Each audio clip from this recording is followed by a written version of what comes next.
లక్ష్మీం క్షీరసముద్రరాజతనయాం శ్రీరంగధామేశ్వరీం దాసీభూతసమస్తదేవవనితాం లోకైకదీపాంకురాం శ్రీమన్మందకటాక్షలబ్ధవిభో బ్రహ్మేంద్రగంగాధరాం త్వాం త్రైలోక్యకుటుంబినీం సరసిజాం వందే ముకుందప్రియాం. సిద్ధలక్ష్మీర్మోక్షలక్ష్మీర్జయలక్ష్మీ సరస్వతి శ్రీర్లక్ష్మీర్వరలక్ష్మీశ్చ ప్రసన్నా మమ సర్వదా. నేటి కాలమాన విశేషాలను గమనిద్దాం. స్వస్తి శ్రీ చాంద్రమాన కరణామ సంవత్సరం ఉత్తరాయణం, కొన్ని పంచాంగాల్లో దక్షిణాయనం, హేమంత ఋతువు, పుష్యమాసం, శుక్లపక్షం, శుక్రవారం. సూర్యోదయం 6:49 సూర్యాస్తమయం 5:47. తిథి షష్ఠి రాత్రి 8:45 వరకు. నక్షత్రం శతభిషం ఉదయం 7:59 వరకు. వర్జం మధ్యాహ్నం 2:56 నుంచి 4:40 వరకు. దుర్ముహూర్తం ఉదయం 9 గంటల నుంచి 9:44 వరకు. మరల మధ్యాహ్నం 12:39 నుంచి 1:23 వరకు.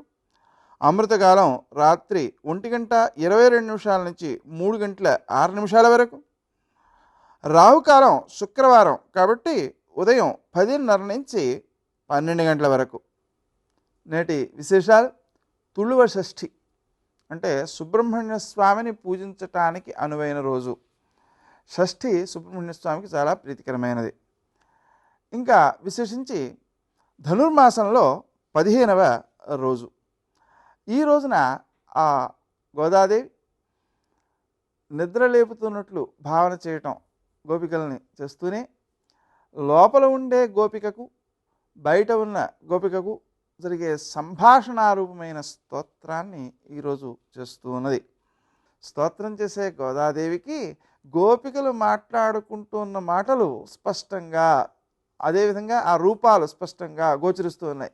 అలా తన మనసులో ఉండేటువంటి ఏ స్వరూపమైందో ఆ స్వరూపాన్ని పూర్తిగా దృశ్యంగా చూడగలగడం అనేటువంటిది చాలా భక్తిలోని పరాకాష్ఠ.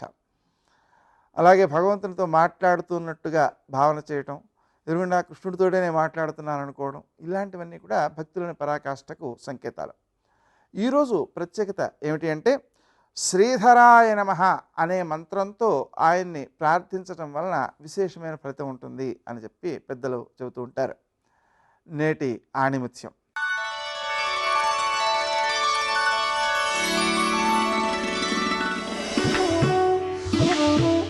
విధేయత నేర్చుకుంటే ఆజ్ఞాపించడం దానంతట అదే వస్తుంది.